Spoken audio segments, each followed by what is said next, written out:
Telugu Desam party స్వర్గీయ నందమూరి తారక రామారావు గారు 1982 మార్చి 29న హైదరాబాద్ ఎదురుగా స్టార్ట్ చేయడం జరిగింది.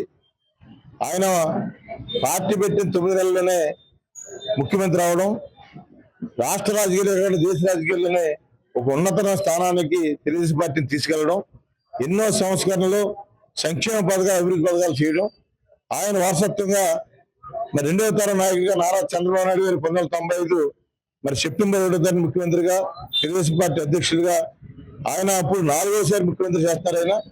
ఆయన ప్రపంచవ్యాప్తంగా ఐటీ సెక్టర్ తీసుకొచ్చి అక్కడ సైబరాబాద్ సిటీ కానీ, అమరావతి సిటీ కానీ, ఈ రోజు ఆంధ్రప్రదేశ్ లో దేశంలోని ఒక గొప్ప ముఖ్యమంత్రిగా, సీనియర్ నాయకుడిగా చంద్రబాబు నాయుడు గారు ఆయన వచ్చే 20వ తారీఖున జన్మదిన శుభాకాంక్షలు కూడా మనం అందరికీ తెలియజేస్తున్నాం.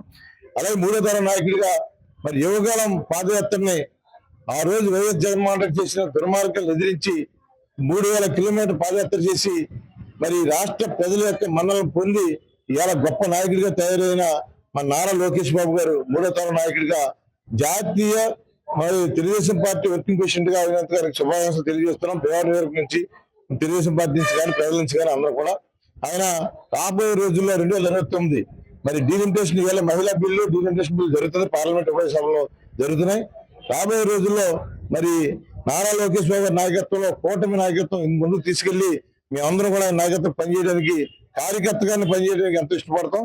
అటువంటిది గత 6 సంవత్సరాలుగా నేను మరి రాష్ట్ర సెక్రటరీగా పనిచేస్తున్నాను. మరొకసారి ఆ సెక్రటరీని మరి ముందుగా మళ్ళీ నామినేట్ చేసి మరి కార్యకర్తలకు పనిచేయమని చెప్పారు. ఆయన నాయకత్వంలో మేము తెలుగుదేశం పార్టీ ఏదైతే చెప్తుందో ఆ పని చేయడానికి మేము ఇప్పుడు సిద్ధంగా ఉంటాం. నన్ను గుర్తించి మరొకసారి పదవి వచ్చినందుకు తెలుగుదేశం పార్టీ మరి జాతీయ అధ్యక్షుడు చంద్రబాబు నాయుడు గారికి, పల్లా శ్రీనివాస్ గారు, లోకేష్ బాబు గారికి మరి ధన్యవాదాలు తెలియజేస్తున్నాను. అలాగే భీమవరం నియోజకవర్గంలో పార్టీ నాయకులు కానీ, అలాగే కూటమి నాయకులు అందరూ కలుపుకుని రాబోయే రోజుల్లో కూటమి 2029 అలాగే వచ్చి స్థానిక ఎన్నికల్లో కూడా గెలిపే లక్ష్యంగా పనిచేస్తామని చెప్పి సందర్భం తెలియజేసుకుంటూ మరొకసారి జాతీయ ప్రధాన కార్యదర్శి నారా లోకేష్ బాబు శుభాకాంక్షలు తెలియజేస్తూ చదువు చేయండి.